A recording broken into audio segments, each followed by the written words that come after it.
Well, I have some high Sunday readings on a weekday, so I'm going to try my best to be concise.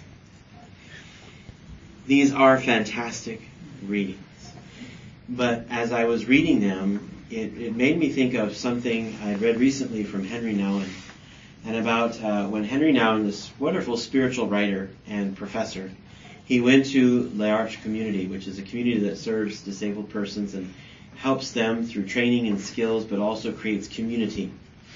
And he says when he got there, all of his fancy writing, his position as a professor, all of that was worth nothing, because the people there could scarcely understand what it was that he did. And so everything that would normally bring him great esteem in many communities and other circles had no currency. It's like bringing American dollars into a different country. It just doesn't work.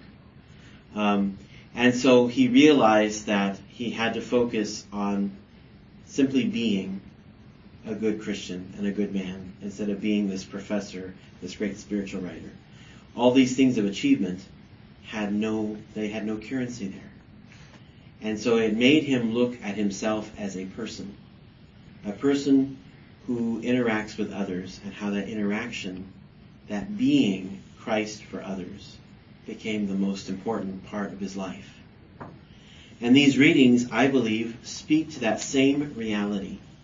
King David, he's in his throne, he says, I'm ready to do this, I can do great things. So he wants to build this great temple.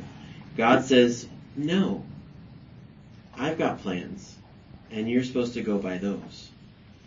And then Jesus' parable here about the different kinds of soil in which the word is sown. I know a lot of times we hear that and we're like, oh yes, I'm the good soil, because I'll spring up. But the more I reflect on this, the more I realize that I've got all those kinds of soil in myself. There are parts of my life that are beaten down paths, where the word has a hard time getting in. There are other parts of my life that have little rocks in them. There are other parts of my life that have weeds. And there are good parts that are really rich and deep and ready to receive the seed. And everybody is like that, I believe. That all of us have those different parts. And so these readings call upon us to not focus so much on what I can do. Oh God, look what I can do. I can do all these wonderful things for you. And God says, I just want you to be my servant and my child. And I'll help you do what I want you to do.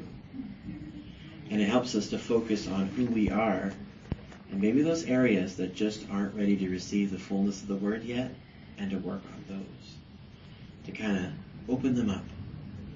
Just yesterday I was reading about a sainthood cause for a man who lived in Japan in the 1500s. He was a samurai, like a real samurai. Because of his position and the fact that he was a Christian and his father was a Christian, they were able to assist the growth of the church through the Jesuit missionaries that had come. And they were able to do that. But once the Prime Minister of Japan began a great persecution of the church, he actually had to make a choice of leaving his role as a samurai, which means leaving status, wealth, lands, all of that, and stay a Christian, or continue in that role. He left that role. And he and his father continued as Christians. And they eventually died in poverty and completely isolated or separated from what they had known and grown up with. He realized his being a child of God was more important than the wealth and the lands and influence he could have. He made his choice. Can we make ours?